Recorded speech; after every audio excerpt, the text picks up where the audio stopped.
আসসালামু আলাইকুম, স্বাগত জানাচ্ছি আজকের ক্লাসে। আজকে তোমাদের এইচএসসি 26 ব্যাচের 2 নং ক্লাস। তো আজকে আমরা পড়ব প্রাণীজগতের 9টি মেজর পর্বের প্রথম পর্ব পরিফেরা সম্পর্কে। ওকে, তো আমরা পড়াশোনায় চলে যাই। তো পরিফেরা নিয়ে তোমাদের বইয়ে এই লাইনগুলো লেখা আছে। তো এটা আমরা পরে আসব, এই লাইনগুলোতে আমরা পরে আসব, আগে আমরা ডিটেলসে পড়ে আসি। তো প্রথমে আমরা দেখব এই পর্বের নামকরণ কে করেন, পরিফেরা পর্বের নামকরণ কে করেন। তুমি একটা কোম্পানি ওপেন করবে বা কোনো একটা শোরুম উদ্বোধন করবে, প্রথম দিনকে আমরা কি বলি? Grand opening. ঠিক আছে, গ্র্যান্ড ওপেনিং। তো এখান থেকেই তুমি মনে রাখতে পারো প্রাণী জগতের যে প্রথম পর্ব রয়েছে, হ্যাঁ, সেটা গ্র্যান্ড, বিজ্ঞানী গ্র্যান্ড এই পর্বের নাম করেন। গ্র্যান্ড ওপেনিং থেকে তুমি মনে রাখতে পারো গ্র্যান্ড, রবার্ট গ্র্যান্ড। তাহলে রবার্ট গ্র্যান্ড এই পর্বের নামকরণ করেন। তো এই হলো বিজ্ঞানী রবার্ট গ্র্যান্টের ছবি। তিনি বিখ্যাত গ্র্যান্ট সাহেব রবার্ট গ্র্যান্ট, যিনি পরিফেরা পর্বের নামকরণ করেন। তো সকল পর্বের নামকরণ এটা কিন্তু পরীক্ষার মধ্যে আসবে না। এখন অন্যান্য বিজ্ঞানী তো খেপে গেছে যে রবার্ট গ্র্যান্ট এটা নামকরণ করে ফেললো হিংসা। হ্যাঁ, আমাদের মাঝে এরকম আছে, একজন কিছু উন্নতি করে ফেলে আমরা হিংসা দেখাই। তো কেন তিনি এই পর্বের নামকরণ করলেন, এটা নিয়ে অন্যান্য বিজ্ঞানীরা তাকে প্রশ্ন করলো যে গ্র্যান্ট সাহেব আপনি কেন এই পর্বের নাম পরিফেরা করলেন? তো তিনি উত্তর দিলেন, এই যে পরিফেরা, এই পরিফেরার মধ্যে দুইটা ওয়ার্ড রয়েছে। একটা হলো পরি শব্দটা এসেছে পোর থেকে, পোর মানে ছিদ্র, আর ফেরা মানে কি? টু বেয়ার বা বহন করা, টু বেয়ার বা বহন করা। দেখো, পোর মানে ছিদ্র। এই পর্বের প্রাণীরা তাদের শরীরে অসংখ্য ছিদ্র বহন করে। ঠিক আছে, এজন্য পোর থেকে পরি, আর ফেরা মানে কি? বহন করা। তোমরা তো জানো পদ্মা সেতু হওয়ার আগে কি করতো? পদ্মা সেতু হওয়ার আগে ফেরি বিভিন্ন বাস, ট্রাক, হ্যাঁ, মাইক্রোবাস, এগুলা তার মধ্যে বহন করে নদীটা পারাপার করে দিত। পদ্মা নদীটা কি করতো? পারাপার করে দিত। ফেরি মানে কি? পারাপার করা বা বহন করা। দেখো, পরিফেরা পর্বের প্রাণীরা তাদের শরীরে অসংখ্য কাঁটা বহন করে। আমরা একটা পরিফেরা পর্বের ছবি আঁকি। এই হলো ধরো পরিফেরা পর্বের একটা প্রাণী। এদের শরীরে এরকম অসংখ্য ছিদ্র রয়েছে, সারা শরীরে এরকম অসংখ্য ছিদ্র রয়েছে। 3D ভাবে চিন্তা করো, আমরা 1D আঁকতেছি। এই ছিদ্রগুলো দিয়ে তার কি? পানি প্রবেশ করে। অসংখ্য ছিদ্র রয়েছে, অসংখ্য ছিদ্র। তো তারা ছিদ্র বহন করতেছে। এই পর্বের প্রাণীরা তাদের শরীরে অসংখ্য ছিদ্র বহন করে, অসংখ্য পোর বহন করে। পোর মানে কি? পরি। ফেরা মানে কি? বহন করা। তাহলে যারা অসংখ্য ছিদ্র বহন করে তাদেরকে আমরা বলবো কি? পরিফেরা। তার মানে এই পর্বের নাম পরিফেরা, এটা কিন্তু যৌক্তিক। ঠিক আছে, এই পর্বের নাম কেন পরিফেরা, এটা কিন্তু যৌক্তিক। ওকে, তো তুমি মনে রাখতে পারো এই পোর মানে কি? ছিদ্র। বায়োলজির ভাষায় এই পোরকে বলা হয় অস অথবা অসো। অস অথবা কি? অসো। পোর এর বায়োলজি কি? অসো অথবা অস। এটা কিন্তু সামনে আসবে, অস্টিয়া, অসোকোলাম। তো এই পোর এর বায়োলজি কি? অসো, এই কথাটা কিন্তু লাগবে। আচ্ছা, আমরা সামনে আগাই। তো দেখো, আমরা একটু আগেই দেখে আসলাম এই পরের প্রাণীদেরকে বলা হয় ছিদ্রাল প্রাণী, কারণ তাদের শরীরে অসংখ্য ছিদ্র রয়েছে, এজন্য এই পরের প্রাণীদেরকে বলা হয় কি? ছিদ্রাল প্রাণী। এটা এমসিকিউ আসার মতো একটি গুরুত্বপূর্ণ প্রশ্ন। অসো মানে কি? ওপেনিং। অসো শব্দের অর্থ কি? অসো শব্দের অর্থ ওপেনিং। তো এদের শরীরে যে অসংখ্য ছিদ্র রয়েছে, এদের শরীরে অসংখ্য ছিদ্র রয়েছে, পোর রয়েছে। পোরের বায়োলজি কি? অসো। তো এই ছিদ্রগুলোকে আমরা বলবো অস্টিয়া। পরিফেরা পর্বের প্রাণীদের শরীরে অস্টিয়া নামক ছিদ্র পাওয়া যায়। অস্টিয়া কি? অস্টিয়া কথাটা এসেছে অসো থেকে। অসো মানে কি? পোর মানে কি? ছিদ্র। তাহলে এই ছোট ছোট ছিদ্রগুলোকে আমরা কি বলবো? অস্টিয়া বলবো। আচ্ছা, এই অস্টিয়ার কাজ কি? এই অস্টিয়া পথে পানি প্রবেশ করে। এই অস্টিয়াগুলো দিয়ে অসংখ্য অস্টিয়া রয়েছে। পরিফেরা পর্বের প্রাণীদের শরীরে অসংখ্য ছিদ্র রয়েছে, অসংখ্য পোর রয়েছে, অসংখ্য অস্টিয়া রয়েছে। এই অস্টিয়াগুলো দিয়ে কি করে? পানি প্রবেশ করে, ভিতরে পানি প্রবেশ করে। দেখো, এই যে এগুলো হলো ছিদ্র, অস্টিয়া। এই ছিদ্র পথে ভিতরে কি করে? পানি প্রবেশ করে। এই পানির সাথে কি কি থাকে? এই পানির সাথে থাকে তোমার পুষ্টি, এই পানির সাথে থাকে পুষ্টি, এই পানির সাথে থাকে অক্সিজেন, অ্যান্ড এই প্রাণীর সাথে প্রবেশ করে শুক্রাণু। শুক্রাণু, পুষ্টিকণা, অক্সিজেন এই অস্টিয়া নামক ছিদ্র দিয়ে তার কেন্দ্রীয় গহ্বরে প্রবেশ করে। আচ্ছা, এই ছিদ্রগুলো থেকে কিছু নালী তৈরি হয়। এই নালীগুলো কেন্দ্রীয় একটি গহ্বরে গিয়ে মিলিত হয়। নালীগুলো কেন্দ্রীয় একটি গহ্বর বা ফাঁকা স্থানে গিয়ে মিলিত হয়। আচ্ছা, তো খেয়াল করো, এটা হলো তার কেন্দ্রীয় গহ্বর, এই যে এইটুকু হলো তার ফাঁকা স্থান বা কেন্দ্রীয় গহ্বর। এই কেন্দ্রীয় গহ্বরের একটা সুন্দর নাম আছে। যদি কোনো গহ্বর অথবা ফাঁকা স্থান, এটাকে আমরা ইংরেজিতে বলি ক্যাভিটি মানে ফাঁকা স্থান, এইটার বায়োলজি হলো সিল। মনে রাখবে, সিল শব্দের অর্থ হলো গহ্বর, COEL, সিল শব্দের অর্থ কি? সিল শব্দের অর্থ হলো গহ্বর। এটি হলো তার সিল মানে কি? গহ্বর, COEL, সিল শব্দের অর্থ গহ্বর। আর একটি কথা মনে রাখবে, পরিফেরা পর্বের যত উদাহরণ রয়েছে সবগুলোর সাথে রয়েছে স্পঞ্জ, মটকা স্পঞ্জ, মিঠা পানির স্পঞ্জ, গুসল স্পঞ্জ, সবগুলোর সাথে স্পঞ্জ থাকে। তো এই যে এই গহ্বরটা কার?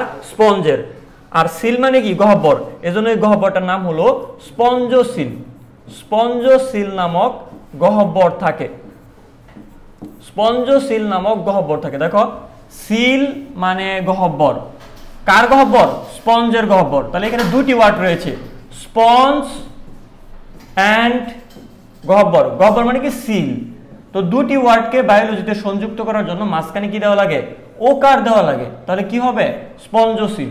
তাহলে পরিফেরা পর্বের প্রাণীদের কেন্দ্রীয় যে গহ্বরটা রয়েছে তার নাম কি? তার নাম হলো স্পঞ্জোসিল।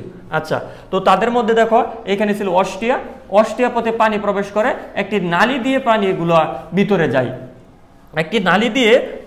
ভিতরে প্রবেশ করে। তো এই নালীটা খুবই গুরুত্বপূর্ণ। মনে রাখবে নালীতন্ত্র দেখা যায় কোন পর্বে? এটা কিন্তু পরীক্ষার মধ্যে আসার মতো। নালীতন্ত্র দেখা যায়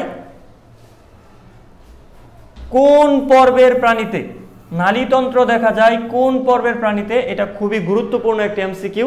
এটা কি হবে? পরিফেরা। নালীতন্ত্র দেখা যায় কোন পর্বে? এটার উত্তর হবে কি? পরিফেরা পর্বে নালীতন্ত্র, ঠিক আছে। ক্যানাল সিস্টেম দেখা যায়। আর তাদের কেন্দ্রীয় গহ্বরটার নাম কি? স্পঞ্জোসিল। সিল মানে কি? গহ্বর। কার গহ্বর? স্পঞ্জের গহ্বর, এজন্য স্পঞ্জোসিল। ছিদ্রগুলোর নাম কি? অসংখ্য যে ছিদ্র রয়েছে তার শরীরে অস্টিয়া, এজন্য তাকে বলা হয় কি? ছিদ্রাল প্রাণী। ওকে, আমরা নেক্সট স্লাইডে চলে যাই। স্পঞ্জের গহ্বর, এটার নাম কি? স্পঞ্জোসিল। এই যে কেন্দ্রীয় যে গহ্বরটি রয়েছে, পানি অস্টিয়া পথে এখানে কি? স্পঞ্জোসিলে আসতেছে। এই গহ্বরটার নাম কি? স্পঞ্জোসিল। স্পঞ্জোসিল গহ্বরের পাশে ভিতরের দিকে যে কোষগুলো রয়েছে এগুলো দেখতে অনেকটা ফানেল শেপ অথবা কলসের মতো। দেখতে কিসের মতো? কলসের মতো, এবং এটা ফ্লাজেলা যুক্ত। এটার নাম কি? এই সুতাটার নাম হলো ফ্লাজেলা যুক্ত একটি কোষ রয়েছে, তার নাম কি?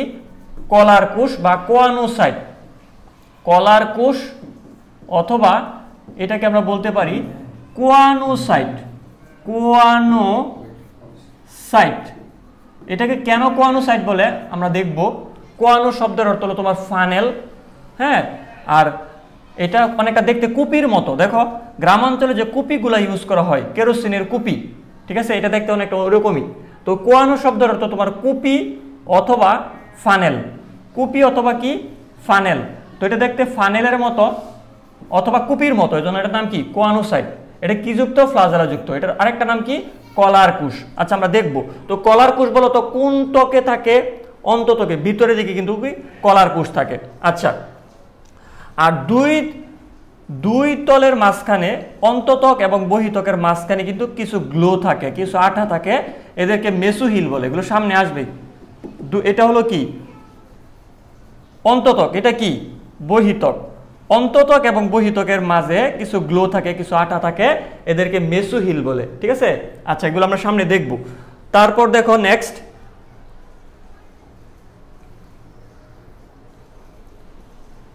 দেখো পানিগুলো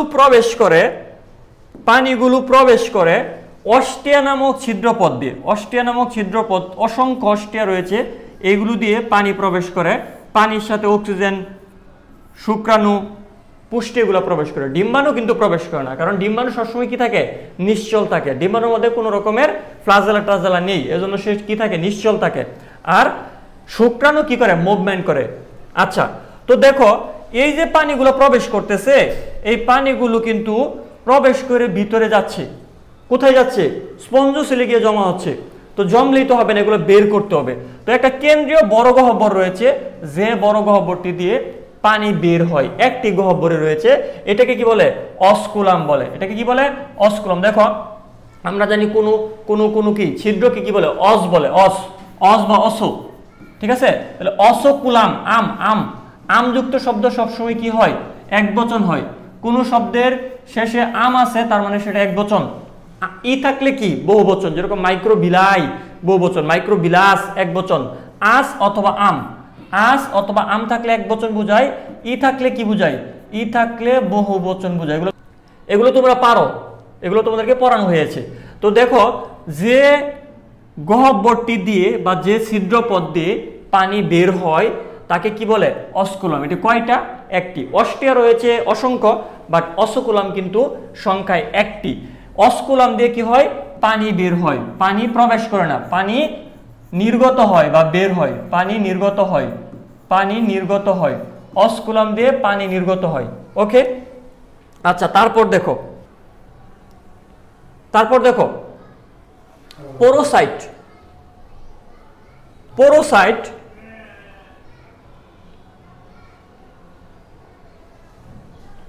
দেখো পোরোসাইট, পোরের মধ্যে থাকা কোষ। পোর মানে কি? ছিদ্র। ছিদ্রের মধ্যে থাকা কোষ, এটাকে বলতেছি কি আমরা? পোরোসাইট। সাইট মানে কি? কোষ। পোর মানে পোরো কথাটা আছে পোর প্লাস সাইট, মাঝখানে কি হবে? ওকার হবে, পোরোসাইট। তো এই যে পোর বা ছিদ্র যে তৈরি করে, এই যে এটা তোর অস্টিয়া, হ্যাঁ, অস্টিয়া থেকে কিন্তু একটা নালী শুরু হয়। তো এই ছিদ্রপথে যে কোষগুলো থাকে তাদেরকে আমরা বলবো পোরোসাইট। এটি দেখতে কেমন? এই দেখো নলাকার। পোরোসাইট দেখতে কিরকম? পোরোসাইট দেখতে নলাকার। এই যে এইখানে থেকে ছিদ্রের মুখে, অস্টিয়ার মুখে কি থাকে? পোরোসাইট নামক কোষ থাকে। পোরোসাইট ছিদ্র তৈরিকারী কোষকে পোরোসাইট বলে। ছিদ্র বলতে পরিফেরার অস্টিয়াকে বোঝায়। তাহলে অস্টিয়া পথে, অস্টিয়ার মুখে যে কোষগুলো থাকে তাকে আমরা কি বলবো? পোরোসাইট। এইখান থেকে একটা জিনিস মনে রাখবে, এই কোষগুলো দেখতে কিরকম? পোরোসাইট দেখতে কিরকম? এই পোরোসাইট দেখতে কিন্তু কি? নলাকার। এটা খুবই ইম্পর্টেন্ট। পোরোসাইট দেখতে নলাকৃতির, ঠিক আছে? পোরোসাইট দেখতে কেমন? নলাকার। আচ্ছা, তারপর দেখো সংগঠন মাত্রা। পরিফেরা পর্বের প্রাণীদের সংগঠন মাত্রা কেমন? পরিফেরা পর্বের প্রাণীদের সংগঠন মাত্রা হলো কোষ মাত্রার। আমি তোমাদেরকে এটা শিখিয়েছিলাম।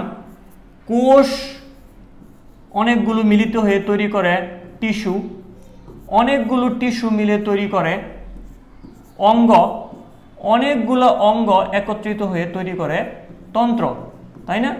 তো এটা আমি বলেছিলাম যে এখানে লিখবে 1 2 3। এখানে কি লিখবে? 1 2 3 4। অর্থাৎ কোষ মাত্রার হলো পরিফেরা এক মানে 1 নম্বর পর্ব, 2 নম্বর পর্ব হলো টিস্যু মাত্রার, 3 নম্বর পর্ব হলো অঙ্গ মাত্রার, এবং 4 থেকে বাকি সবাই হলো কি? তন্ত্রমাত্রার। আর যখন যেটা বলবে তার আগেরটা বলে নিবে। যেরকম 3 নাম্বার প্লাটিহেলমিনথেসিস সংগঠন মাত্রা কেমন? উত্তর অঙ্গমাত্রা। অঙ্গের আগে কি আছে? টিস্যু অঙ্গমাত্রা। মেইনলি ফোকাস রাখবে অঙ্গমাত্রায়, বাট আগেরটা বলে নিবে। যেরকম 2 নাম্বার নিডারিয়া পর্বের সংগঠন মাত্রা কেমন? তুমি বলবে কি? টিস্যু মাত্রা, বাট আগেরটা বলে নিবে কোষ টিস্যু মাত্রা। কারণ যেহেতু তার মধ্যে টিস্যু আছে, তার মধ্যে অবশ্যই কি? তার মধ্যে কোষ আছে, কারণ অনেকগুলো কোষ দিয়ে কি? টিস্যু গঠিত হয়। আর এক পরিফেরার সামনে যেহেতু কোনো কিছু নেই, তো এটাকে আমরা বলবো কোষ মাত্রা। তাহলে তার মধ্যে কিন্তু তন্ত্র নেই। পরিফেরার মধ্যে কিন্তু কি নেই বলো তো? তন্ত্র নেই। তো একটা ওয়ার্ড আমরা ইতিমধ্যে জেনেছি, সেটা হলো নালীতন্ত্র। দেখো এখানে নালীতন্ত্র, তার মধ্যে তুই দেখো সে যেহেতু একের, তার মধ্যে শুধুমাত্র কোষ মাত্রা আছে, তার মধ্যে কিন্তু তন্ত্র মাত্রা নেই, বাট এখানে আমরা বলতেছি নালীতন্ত্র। জিনিসটা কিরকম বিরক্তিকর বা হ্যাসেল, তাই না? একটু প্যাচের, যে কোষ শুধুমাত্র তার মধ্যে কোষ আছে, টিস্যু নাই, বাট এখানে আমরা বলতেছি নালীতন্ত্র দেখা যায়। আসলে তন্ত্র অ্যাকচুয়াল এই তন্ত্রটার মানে কি অনেকগুলো অঙ্গ যখন একত্রিত হয়ে একটা কমপ্লেক্স স্ট্রাকচার তৈরি করে, একাধিক অঙ্গ একত্রিত হয়ে সুনির্দিষ্ট কাজ করলে সেই ব্যাপারটিকে আমরা অঙ্গ বলি। পরিফেরার তো অঙ্গ নেই, কারণ দেখো তার শুধুমাত্র কোষ এই পর্যন্ত আছে, অঙ্গ তার কিন্তু নাই, পরিফেরা কিন্তু অঙ্গ নেই, তাই না? আচ্ছা, এই জন্য সে তন্ত্র গঠন করবে না, কারণ তন্ত্র গঠন করতে গেলে অনেকগুলো অঙ্গের দরকার। আচ্ছা, তো এই অসংখ্য নালী, তার মধ্যে যে অসংখ্য নালী রয়েছে, পরিফেরার মধ্যে আমরা জানি অসংখ্য নালী রয়েছে, এই নালীগুলো অনেকগুলো থাকে। আর এই জিনিসটা একটু কি জটিলতা সৃষ্টি করে, অনেকগুলো এক জিনিস একসাথে থাকলে ওটাকে আমরা বলি কমপ্লেক্স, ঠিক আছে? ওইটা হয় কি জটিল, শুধুমাত্র জটিলতা সৃষ্টির কারণেই একে তন্ত্র বলে, ঠিক আছে? তার মধ্যে যে অসংখ্য নালী রয়েছে, অসংখ্য নালী, এই নালীগুলো অসংখ্য রয়েছে এবং এখানে একটা জটিলতার সৃষ্টি হয়েছে। শুধুমাত্র জটিলতা তৈরির কারণেই বাবার্ত হিসেবে আমরা এটাকে নালীতন্ত্র বলি। বাট অ্যাকচুয়াল যে তন্ত্র বা সিস্টেম রয়েছে এই তন্ত্র কিন্তু পরিফেরার মধ্যে নেই। তো এই নালীতন্ত্র, এই তন্ত্র জটিলতা তৈরির কারণে, কারণ এখানে নালী অনেকগুলো আছে, এই জন্য বাবার্ত হিসেবে ব্যবহার করা হয়। আশা করি বিষয়টা তোমাদের কাছে ক্লিয়ার। আচ্ছা, তারপরে আমরা দেখব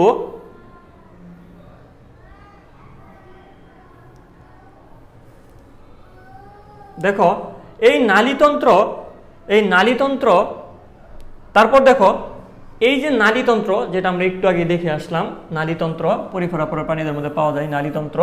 তো এই নালীতন্ত্র বা ক্যানাল সিস্টেম 3 প্রকারের হয়। এটা লেস ইম্পর্টেন্ট, ঠিক আছে? এটা লেস ইম্পর্টেন্ট কথা, এটা less important. Ascon type, sycon type, leucon type. এটা তোমাদের মেইন বইয়ে নেই, তবে আশরাফ উদ্দিন স্যারের বইয়ে আছে, আশরাফ স্যারের বইয়ে এই তথ্যটি দেয়া আছে। আচ্ছা, তো নালীতন্ত্র 3 প্রকার, কোন কোন টাইপ? যেখানে 3 আছে ওইখান থেকে মেডিকেলে প্রশ্ন আসতে পারে, বলতে পারে পরিফেরাদের ক্যানাল সিস্টেমের অন্তর্ভুক্ত নয় কোনটি। এই 3টি নাম দেওয়ার পর যে কোনো একটি নাম দিয়ে দিতে পারে এবং প্রশ্ন করতে পারে কোনটি পরিফেরার নালীতন্ত্র বা ক্যানাল সিস্টেমের অন্তর্ভুক্ত নয়। ওকে, আচ্ছা, পরে দেখো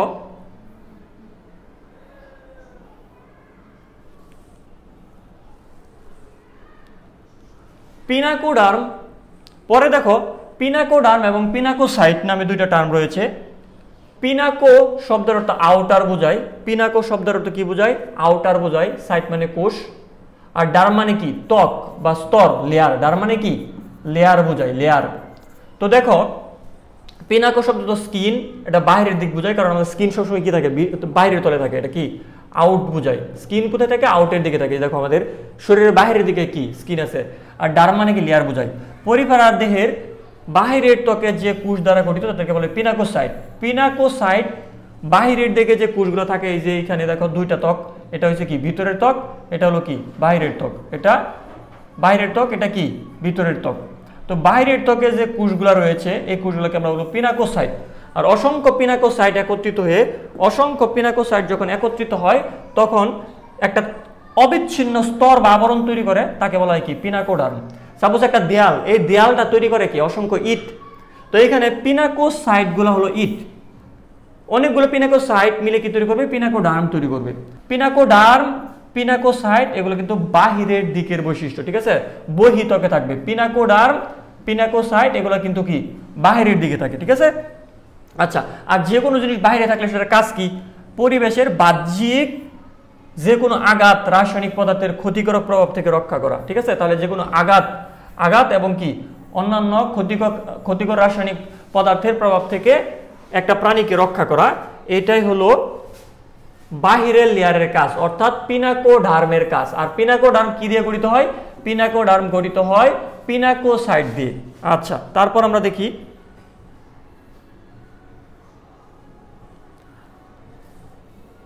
তারপর দেখো রয়েছে মেসোহিল। মেসোহিল, মেসো শব্দের অর্থ মিডল, মেসো শব্দের অর্থ মিডল, মেসো শব্দের অর্থ হলো কি? মিডল। মেসো শব্দের অর্থ কি? মিডল। মেসো শব্দের অর্থ মিডল। মেসো শব্দের অর্থ কি? মিডল, মাঝখানে। আর হিল মানে ম্যাটার বা পদার্থ, ঠিক আছে?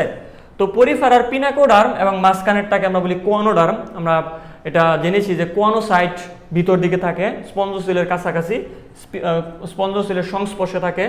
তো এই কোয়ানোডার্ম এবং পিনাকোডার্ম অন্তত্বক এবং বহিত্বক। কোয়ানোডার্ম মানে কি? অন্তত্বক, অন্তত্বক, অন্তত্বক। আর পিনাকোডার্ম কি? পিনাকোডার্ম হলো বহিতক। তো অন্ততক এবং বহিতকের মাঝে যে পদার্থগুলো থাকে জিলাটিনের ন্যায়, এটা কিন্তু লাগবে, জিলাটিনের ন্যায় বা জেলির ন্যায় যে পদার্থটা থাকে তার নামই কি? মেসোহিল। তো সাপোজ ধরো এই যে এটা হলো তোমার, দেখো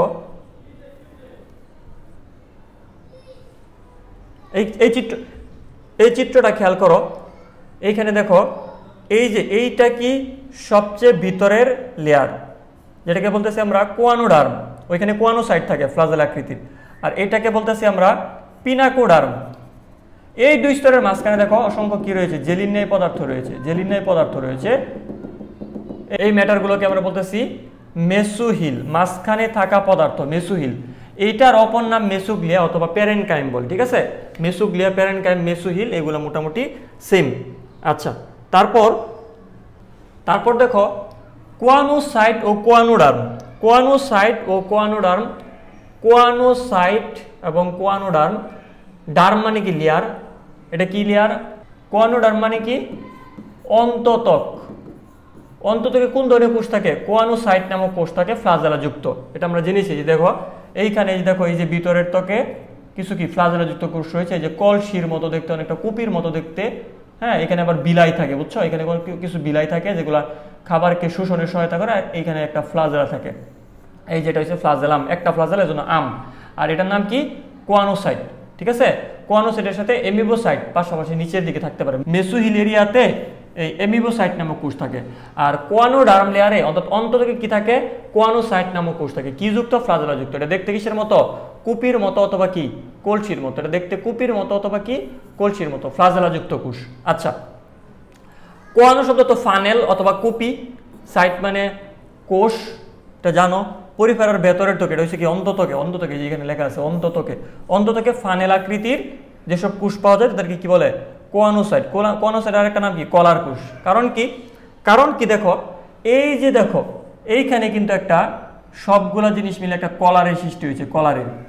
এই দেখো কলার কিন্তু গোলাকৃতি, যে পাঞ্জাবের কলারটা, এটা কিন্তু কি এদের যদি শেপ দেওয়া হয় এটা কিন্তু বলবে গোলাকার। শার্টের কলার এটা কিন্তু গোলাকার, টি শার্টের কলার এটা কিন্তু কি হবে? গোলাকার। তো এখানে সবগুলা মাইক্রোবিলা একত্রিত হয়ে গোলাকৃতির একটা কি এরিয়া তৈরি করছে, এই জন্য এটার নাম কি? কলার সেল, ঠিক আছে? কলার সেল অথবা কোয়ানোসাইট আর কলার কোষ কিন্তু একই। কলার কোষ অথবা কোয়ানোসাইট দুইটা কিন্তু একই জিনিস। ওকে, আরেকটা জিনিস বলে দেই, এই যে ক্যাভিটির নাম কি বলতো? এই ক্যাভিটির নাম কি? এটা স্পঞ্জের ক্যাভিটি, তার নাম কি? স্পঞ্জোসিল। এই স্পঞ্জোসিলের আরেকটা নাম আছে, স্পঞ্জোসিলের আরেকটা নাম হলো প্যারাগ্যাস্ট্রিক গহ্বর। এটাকে কি বলতে পারি আমরা? প্যারাগ্যাস্ট্রিক গহ্বর, প্যারাগ্যাস্ট্রিক ক্যাভিটি, CAVITI ক্যাভিটি, প্যারাগ্যাস্ট্রিক ক্যাভিটি। স্পঞ্জোসিলের আরেক নাম প্যারাগ্যাস্ট্রিক ক্যাভিটি। ওকে, তারপর দেখো কোয়ানোসাইট ফ্লাজেলা যুক্ত হয়, আমরা জানি কোয়ানোসাইট, এই যে ফ্লাজেলা, এই যে দেখো এই যে ফ্লাজেলা, কোয়ানোসাইট ফ্লাজেলা যুক্ত। কোয়ানোসাইট দ্বারা গঠিত পরিফেরার ভেতরের ত্বককে কোয়ানোডার্ম বলে, এটা আমরা আগেই জেনেছি, ঠিক আছে? ওকে, তারপর আমরা দেখব, তারপর দেখো কি রয়েছে। তারপর রয়েছে আমাদের কোয়ানোসাইট কিভাবে কাজ করে, এটা নর্মালি কেউ পড়ায় না, তো একটু দেখাই। দেখো কোয়ানোসাইটের ফ্লাজেলা আন্দোলিত হয়। কোয়ানোসাইটের মধ্যে যে ফ্লাজেলা রয়েছে, কোয়ানোসাইটের মধ্যে যে ফ্লাজেলাটি রয়েছে এটি কি হয়? এটি আন্দোলিত হয়। এই যে ফ্লাজেলা, এই ফ্লাজেলা আন্দোলিত হয়। ফ্লাজেলার আন্দোলনে কারেন্ট সৃষ্টি হয়। স্পঞ্জোসিলের ভিতরে একটা পানি প্রবাহ অথবা একটা কারেন্ট সৃষ্টি হয়, পানি প্রবাহ বা কারেন্ট সৃষ্টি হয়। আচ্ছা, তো এই পানিগুলা বের হয়ে যায় অস্কুলাম দিয়ে। এই পানিগুলোকে বের করার জন্য একটা পানি প্রবাহ বা কারেন্ট সৃষ্টি করে দেয় কে? এই যে ফ্লাজেলাগুলোর আন্দোলন। ফ্লাজেলাগুলো আন্দোলিত হয়ে পানিটা কি করে? পানিটা বের করার জন্য একটা কি কারেন্ট বা পানি প্রবাহ তৈরি করে দেয়। আচ্ছা, আর এটা আমি তোমাদেরকে বলছি যে কোয়ানোসাইটের মধ্যে কিন্তু কি বৃত্তাকারে অনেকগুলো বিলাই থাকে, ঠিক আছে, যেগুলা শোষণের সহায়তা করে। বিলাইয়ের কাজ কি? বিলাইয়ের কাজ হলো শোষণের সহায়তা করা। বিলাই যেখানে পাবা মনে রাখবে এখানে শোষণের একটা ব্যাপার-স্যাপার আছে, ঠিক আছে? বিলাই যেখানে পাবা মনে রাখবে যে এখানে শোষণের একটি ব্যাপার-স্যাপার থাকে। আচ্ছা, তো ফ্লাজেলা যে পানি প্রবাহ সৃষ্টি করে এবং ওই পানিতে ওই পানিতে কি থাকে, আমাদের খাদ্য কণা অক্সিজেন থাকে। ওই ফ্লাজেলাগুলো ওই পানি থেকে খাদ্য অক্সিজেন নিয়ে নেয়, ঠিক আছে। এখানে ধরো এটা স্পঞ্জোসিল, এখানে পানি আছে, পানির মধ্যে অক্সিজেন আছে, আবার পুষ্টি আছে। এই পুষ্টিগুলোকে কি করে এই ফ্লাজেলা কি করে, এই কোষের ভিতরে নিয়ে নেয়। কোন কোষের ভিতরে? কনোসাইটের ভিতরে। ওই জায়গা থেকে আমাদের যে অ্যামিবোসাইট ছিল মেসোইল এরিয়াতে, অ্যামিবোসাইট, এই অ্যামিবোসাইট কিন্তু কি খাবার পরিবহন করে। আটকে যাওয়া খাদ্যকণাকে অ্যামিবোসাইট বিভিন্ন কোষে পৌঁছে দেয়, ঠিক আছে। পানিকে ফিল্টার করে খাবার গ্রহণ করে, পানিকে ফিল্টার করে বলে এই পর্বের প্রাণীদেরকে ফিল্টার ফিডার বলা হয়। খুবই খুবই খুবই ইম্পর্টেন্ট অ্যান্ড একটা আনকমন এমসিকিউ, ঠিক আছে। সব বই এটা কিন্তু লেখা নাই, সব বইয়ে ফিল্টার ফিডার বলা হয়, পরিফেরাকে ফিল্টার ফিডার বলা হয়, এটা কিন্তু সব বইয়ে লেখা নাই। এটা আমি ভালো করে লিখে দিতেছি। ফিল্টার, দেখো ফিল্টার ফিডার, ফিল্টার ফিডার বলা হয় এটাকে। অনেক জায়গার মধ্যে এটা পাবা, বাট আপাতত মনে রাখো পর্ব 1 অর্থাৎ পরিফেরা, পর্ব 1 বা পরিফেরা পর্বের প্রাণীদের কি বলা হয়? ফিল্টার ফিডার বলা হয়। কেন? কারণ তারা পানি থেকে ছেঁকে পুষ্টি অক্সিজেন নেয়, এজন্য তাদেরকে ফিল্টার ফিডার বলা হয়। আচ্ছা, এই ফিল্টার ফিডার কিন্তু আর অন্যান্য পর্বে পাবো আমরা আস্তে আস্তে। আচ্ছা, আমরা সামনে আগাই। দেখো কনোসাইট কিভাবে কাজ করে আমরা দেখে নিলাম। কনোসাইটের মধ্যে কনোসাইট কি করে? কনোসাইটের মধ্যে রয়েছে ফ্লাজেলা, সে স্পঞ্জোসিলের পানি থেকে পুষ্টি অক্সিজেন কি করে? রিসিভ করে ফ্লাজেলা দিয়ে, ঠিক আছে। ওকে, তারপর দেখবো আমরা তার একটা প্রতিরক্ষা সিস্টেম দরকার। কার? পরিফেরা পর্বের প্রাণীদের একটা প্রতিরক্ষা সিস্টেম দরকার। তো দেখো এটা ধরো পরিফেরা পর্বের প্রাণী, তাকে যাতে কেউ না খেতে পারে, তাকে কেউ আক্রান্ত না করতে পারে, এজন্য তার একটা কি প্রতিরক্ষা সিস্টেম দরকার। যেরকম দেখো সজারুর শরীরে কিন্তু কাঁটা রয়েছে, এজন্য কি সজারুকে কেউ সহজে আক্রমণ করবে না। তো এই যে তার শরীরে এরকম কিছু কি কাঁটা রয়েছে, তার শরীরে এরকম কিছু কাঁটা রয়েছে, হ্যাঁ কাঁটা, আমরা সবগুলো আঁকতেছি না। তো ওই দেখবা ফুটবল খেলার যে জুতা রয়েছে, এই জুতার নিচে এরকম ছোট ছোট কাঁটা রয়েছে, কাঁটা। এই কাঁটাগুলোকে কি বলে? স্পাইক বলে। স্পাইক মানে কি? কাঁটা। স্পাইক মানে হলো কাঁটা। তো স্পাইক থেকে যদি আরো ছোট কোনো কিছু হয় সেটাকে আমরা বলবো কি? স্পিকিউল। ওলযুক্ত শব্দ সবসময় ক্ষুদ্র বোঝায়। যেরকম দেখো আর্টারি, ধমনী, এর থেকে কি ছোট কি? আর্টারিওল, শেষে ওল আছে, ভেনিওল, টিউবিউল। তাহলে ওলযুক্ত শব্দ কি বোঝায়? ক্ষুদ্র বোঝায়। ওলযুক্ত শব্দ সবসময় ক্ষুদ্র বোঝায়। আচ্ছা, এখন দেখো এই কাঁটাগুলা একটু ক্ষুদ্র কাঁটা, এজন্য এদেরকে আমরা বলবো কি? স্পিকিউল। তাহলে অবশ্যই কাঁটা কি হবে বলতো? এই স্পিকিউলটা কি হবে? শক্ত হতে হবে। স্পিকিউলটাকে, কাঁটাকে অবশ্যই কি হতে হবে? শক্ত হতে হবে। তো মনে রাখবা কোনো কিছু শক্ত তার মানে এখানে চুন আছে। চুন মানে কি? CaCO3। এজন্য তোমাদের বইয়ে একটা এরকম লাইন থাকতে পারে কোনো বইয়ে, ক্যালসিফাইড, ঠিক আছে, অর্থাৎ ক্যালসিয়াম নির্মিত। ক্যালসিফাইড মানে কি? ক্যালসিয়াম নির্মিত। তাহলে স্পিকিউল কি নির্মিত বলতো? ক্যালসিয়াম নির্মিত। আর এখানে তাকে আরো অবলম্বন দেয়, আরো পাকাপুক্ত করে, কাঁটাগুলোকে আরো দৃঢ়তা দেয় একটা জিনিস, সেটাকে বলে স্পঞ্জিন, ঠিক আছে। স্পঞ্জিন। এটা দেখো ইন আছে, শেষে আছে ইন মানে কি? প্রোটিন। তাহলে স্পঞ্জিন কি নির্মিত? প্রোটিন নির্মিত। তাহলে প্রোটিন নির্মিত স্পঞ্জিন, এটা একটা কি? সুতায় দেখো যে এগুলো ছিল কি? খাম্বা, ঠিক আছে। তুমি এই যে বর্ডারে যে থাকে কাঁটা তারের বেড়া, এটা চিন্তা করো, এগুলো ধরো খাম্বা, হ্যাঁ, এই খাম্বাগুলার সাথে এরকম কি থাকে? কাঁটা তার যুক্ত থাকে। কাঁটা তারগুলো খাম্বাকে আরো অবলম্বন দিল, তাই না? তো এগুলো হচ্ছে সুতা। স্পঞ্জিন হলো তন্তু, জৈব তন্তু বলা হয়, জৈব তন্তু। স্পঞ্জিনগুলোকে কি বলা হয়? জৈব তন্তু বলা হয়। কি নির্মিত? শেষ আছে ইন, স্পঞ্জিন। কার? স্পঞ্জের, হ্যাঁ, স্পঞ্জে পাওয়া যায়, জন্য স্পঞ্জিন। ইন মানে কি? প্রোটিন। এটা কি? জৈব তন্তু, কোলাজেন প্রোটিন। আচ্ছা, তো বহিঃকঙ্কালে স্পিকিউল থাকবে এবং কি থাকবে? স্পঞ্জিন থাকবে। স্পিকিউল থাকবে এবং কি থাকবে? স্পঞ্জিন থাকবে। স্পিকিউল এবং স্পঞ্জিন। শুক্রাশয় এবং ডিম্বাশয় কোথা থেকে আসে? শুক্রাশয়, ডিম্বাশয় তার কোথা থেকে আসে? তো পরিফেরা প্রাণীদের নির্দিষ্ট কোনো জননাঙ্গ নেই, তাদের স্পেসিফিক কোনো জননাঙ্গ নেই। এই কোয়ানোসাইট এগুলা প্রয়োজনে কি নিজেকে শুক্রাশয় অথবা ডিম্বাশয়ে পরিণত করে শুক্রাণু ডিম্বাণু তৈরি করে ফেলতে পারে, তারা কিন্তু উভলিঙ্গী। পর্ব নাম্বার 1, 2, 3 এরা কিন্তু মোটামুটি কি উভলিঙ্গী। তাহলে পরিফেরা পরের প্রাণীরা কি উভলিঙ্গী, তাদের সুনির্দিষ্ট কোনো শুক্রাশয় নেই। কোয়ানোসাইটটাই মাঝে মাঝে কি শুক্রাণুতে পরিণত হয় অথবা ডিম্বাণুতে পরিণত হয়। আবার অ্যামিবোসাইট কি হতে পারে, ডিম্বাণুতে পরিণত হতে পারে, এটা মনে রাখতে পারো। কোয়ানোসাইট শুক্রাণুতে এবং অ্যামিবোসাইটগুলো ডিম্বাণুতে। কোয়ানোসাইট ডিম্বাণুতে মাঝে মাঝে পরিণত হয়, সমস্যা নেই। আচ্ছা, তারপর আমরা দেখব আমাদের পরের পড়াটা। দেখো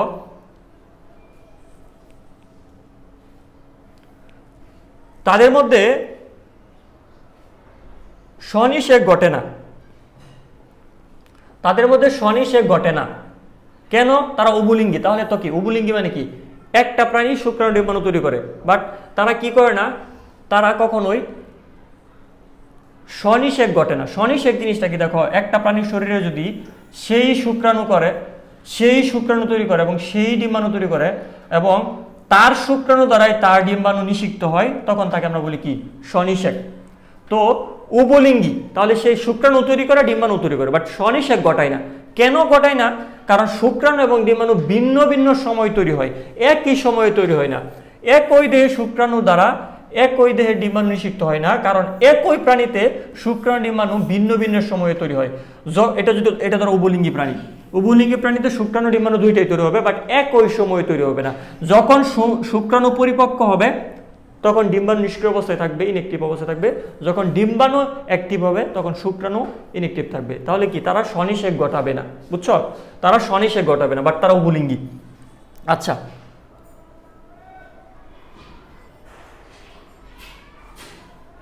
তো আরেকটা জিনিস পড়িয়ে দেই, সেটা হলো স্বনিষেক কি। স্বনিষেক দেখো, স্বনিষেক, স্বনিষেক, আরেকটা হলো পরনিষেক, পরনিষেক, আরেকটা হলো অন্তনিষেক, অন্তনিষেক, আরেকটি টার্ম রয়েছে এটাকে বলে বহিনিষেক। ঠিক আছে, বহিনিষেক। এই চারটা টার্ম তোমাদের পেস লাগে এই অধ্যায়ে।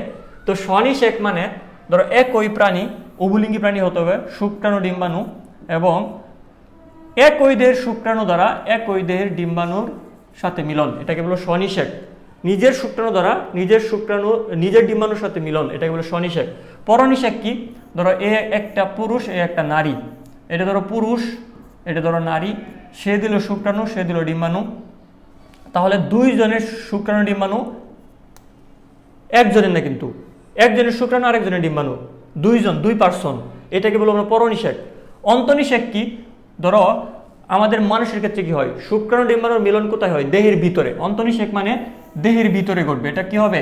দেহের ভিতরে, দেহের ভিতরে নিষেক, দেহের ভিতরে নিষেক, এটাকে বলবো আমরা অন্তনিষেক। মানুষের ক্ষেত্রে অন্তনিষেক হয়। জরায়ুর ভিতরে যে ডিম্বনালী রয়েছে, ওই ডিম্বনালীর মধ্যে একটা পার্ট রয়েছে এম্পুলা, ওই এম্পুলা অঞ্চলে কিন্তু শুক্রাণু ডিম্বাণুর মিলন ঘটে। তার মানে কি স্ত্রী দেহের ভিতরে ঘটে। অন্তনিষেক মানে কি দেহের ভিতরে। কার দেহের ভিতরে ঘটে? স্ত্রী দেহের ভিতরে, পুরুষের না। আচ্ছা, বহিনিষেক কি? দেখো মাছের ক্ষেত্রে দেখা যায়, মাছ পানিতে ডিম পারে এবং ওইখানে পুরুষ মাছ শুক্রাণু ছিটিয়ে দেয়। এই শুক্রাণু ডিম্বাণুর মিলনটা কোথায় ঘটে? পানিতে, দেহের ভিতরে না, কিন্তু পানিতে ঘটে। এই নিষেকটা কোথায় ঘটে? পানিতে ঘটে। তাহলে এটাকে আমরা বলতে পারি দেহের বাইরে নিষেক, এটাকে বলে বহিনিষেক। ঠিক আছে, মাছের ক্ষেত্রে এটা পানিতে ঘটে। আর মানুষের ক্ষেত্রে কিন্তু অন্তনিষেক ঘটে, স্ত্রী দেহের ভিতরে ঘটে, স্ত্রী দেহের ভিতরে শুক্রাণু ডিম্বাণু মিলন ঘটে। আর স্বনিষেক মানে কি নিজের শুক্রাণু দ্বারা নিজের ডিম্বাণু নিষিক্তকরণ। আর পরনিষেক মানে কি একজনের শুক্রাণু আরেকজনের ডিম্বাণু, এটাকে বলে কি পরনিষেক। আশা করি ক্লিয়ার। আচ্ছা, পরে আমরা দেখব পরিফেরা কি খাবার খায়।